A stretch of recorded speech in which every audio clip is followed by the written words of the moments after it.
A newspaper displays a photo suggesting a political assassination. Frank Underwood is having a business lunch, discussing political tactics and appearances, noting that Tusk and Walker are in trouble. Remy Danton arrives, and Frank tasks him with handling a situation while emphasizing the importance of loyalty. Frank then instructs Donald on specific actions he needs to take. Later, Frank learns Linda Vasquez wants to speak with him and anticipates the conversation. He meets with Linda, who expresses her concerns about Donald. Meanwhile, Claire Underwood discusses layoffs with Evelyn, who strongly objects to the plan, but Claire insists on moving forward. Addressing his staff, Frank emphasizes their shared opportunity. He warns Donald that Linda is unhappy. Despite Donald's objections, Frank proceeds with a phone call, then convinces Donald to collaborate on the education reform bill, promising consultation. Afterward, Frank sends Zoe Barnes information on the bill, which has been leaked for a story. Finally, Claire sets up her rowing machine in their new basement, suggesting Frank should use it. Claire and Frank exchange remarks about Claire's running, and Frank expresses his frustration over Claire's attempt to convert his basement sanctuary into a fitness chamber. Zoe Barnes, attempting to uncover information on Secretary of State nominee Michael Kern, gets nowhere with her news contact, so she persuades Lucas Goodwin to investigate at the Washington Herald. Frank then learns of a CNN story alleging that Michael Kern is an anti-Semite. Frank then sends Peter Russo on a mission to bribe Roy Kopeniak, a website blogger, with cash and what appears to be cocaine in exchange for Kopeniak publishing an anti-Semitic article, cautioning Russo about Kopeniak's untrustworthiness. Frank and Remy watch Kern's interview on This Week, where Kern uses Frank's signature phrase, trickle-down diplomacy.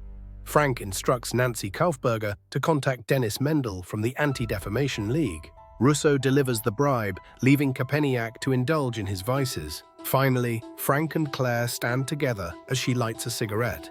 Frank, upon hearing Kopeniak's denial, tells Kathy to prepare for rapid developments. Despite Janine's skepticism, Zoe reveals a recording implicating Kern as the article's author, leading her and Lucas to pursue this new angle. Before Frank can leave his office, his staffer informs him that Peter Russo has relapsed. Elsewhere, Claire oversees Evelyn's departure from Dow after firing her and the staff, then recruits new replacements. Later, Claire and Remy discuss potential sources for the Secretary of State story before Zoe arrives, admitting to a bad source. Frank instructs her to write the next story, confirming Durant's replacement of Kern.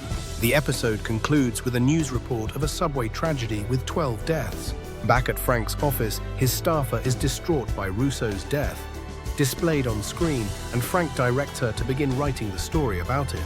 Linda tells Frank she will allow him to meet with the president, impressed by his actions, and he reminds her that she will soon be making such decisions, noting the value of experience and congressional support in her choice. As Frank leaves, Linda expresses her regrets for the situation she put him in.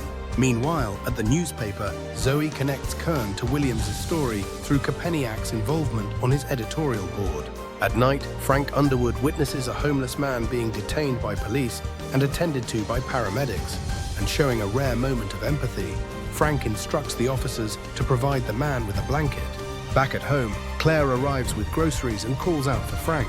She follows the sound of his vigorous rowing to the basement stairs. Pausing at the top, Claire observes Frank intensely working out, a faint smile playing on her lips.